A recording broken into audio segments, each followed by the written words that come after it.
And what about Steve Kerr? Let's talk about him for a second. Steve Kerr to Golden State Warriors, because Steve Kerr took the podium yesterday. He also talked to Damon Ratto right here on 95.7 The Game.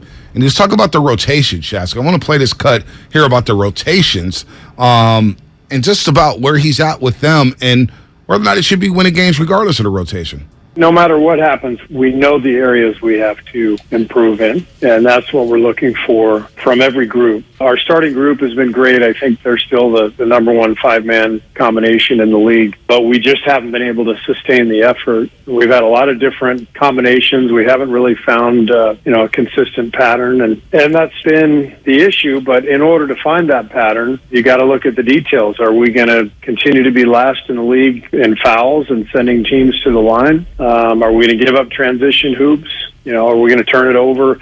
We always talk about taking away the easy points from the other team, and we just haven't done that at all. So regardless of the combinations, we got to button up. We got to tighten up our game. Tighten up their game, button up, shot selection, turnovers, getting back on defense, not getting blown by in a half-court set, not going through lulls where you just take bad shots and don't play defense and you give up 12-0 runs. The Warriors do have to button up. It's go time. I mean, I know we're only 11 games in, but you want to start seeing them practice good habits here moving forward. I mean, the search for combinations, lineups, minute allocations, it's an ever-moving target, and you're never going to nail it just right. But it feels like they are behind the eight ball of where they would like to have been.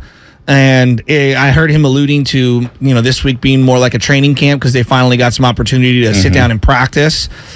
It's all, it's a work in progress right now. And I don't know how you solve it.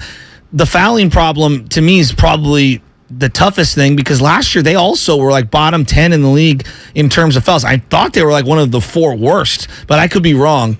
And they're the only team in the last 40 years to be in the bottom 10 in terms of fouls and win a championship, which is kind of a crazy sentence to say out loud.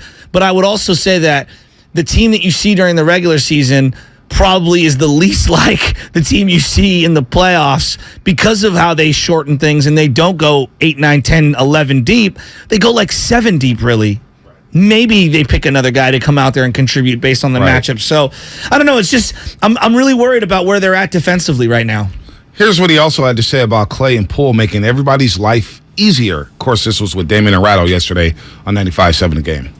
The thing that's going to happen here soon is that Jordan and Klay are going to kick it into gear. Neither guy has gotten off to a good start. So that's the main thing is that, as those guys who we know are great players, champions, guys who have done it at the highest level, when they get going, it changes everything. It changes the combinations. It changes, how guys need to play around them. The game gets easier for everyone when your best players are playing well. So I think that's what's going to happen is, the game will start to smooth out for the whole group, as Jordan and Klay in particular, those two really get things rolling. Getting Poole and Klay on track. Does it mean playing both of them together? Does it mean starting Poole? Does it mean, I don't know what it means, but it's obvious those two guys need to get going. Jordan Poole the other night was just invisible. I don't get what happened. 4 shots, 3 turnovers, 2 points. That's not Jordan Poole-like. What is it like? I know the over dribbling is obvious. Over dribbling is problem number one. What do you think it is mentally on the court? Is it teams are gearing on him? Because I think when you go through a playoff run like they did, and teams are at home sitting on their couch and they're watching what the impact of a player is off the bench like that, don't you think you become more of a brand name? Well, yeah. That teams want to slow down. Well, take the Pelicans for example. Herb Jones and Trey Murphy III are guarding Jordan Poole. Think about the Denver Nuggets. Bones Highland is hounding Jordan Poole. The scouting report now says, hey, JP, we need to be on him. Yeah. Get physical with them, and let's get our number one defender on him. So he's seeing the defenses. He's seeing the number 1, 2 defender on that opposing team. So he's got to get 1, 2, 3 dribble. And he's got to play at a slower pace. As Saintly said, and I couldn't agree more with Saintly, he said he's just playing too fast, which means he's overthinking about everything. Yeah. So just slow it down, play a little more composed, and let the game come to you. But he's got to take more than 4 shots. What about this aspect? And I'm just spitballing here. What about him getting better shots when he plays with Steph Curry and Wiggins out there on the court? Because he's really like the second or third defensive assignment in terms of focal points out there.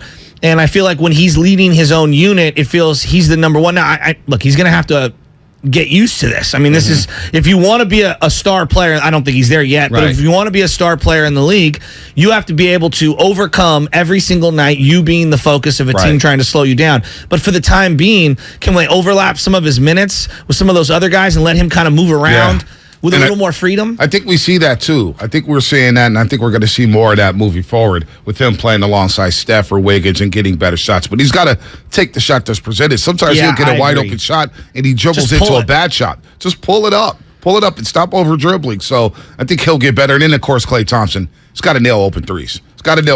But you know what? With that said, it's time for a little Kerr's Corner here on the Morning Roast.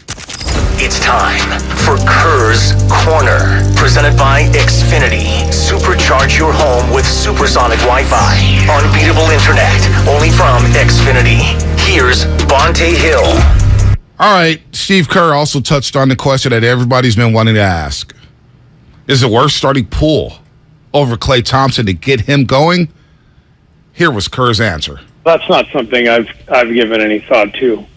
Jordan and Klay are very different players. Jordan's more on the ball, Klay's off the ball. I think with our, when Steph is off the floor, we absolutely have to have Jordan on the floor. Doesn't mean we can't change combinations and rotations to get certain guys on the court together. But Klay is a starter. And that 5-man unit is the very best unit in the league. It doesn't make a lot of sense to me to break up that unit. What we really need to do is tighten up the areas that we've been weak in. And if we do that, then I have a lot of confidence that we'll get back on the right track. All right, that was Steve Kerr there, basically debunking all that, saying that Klay's going to start.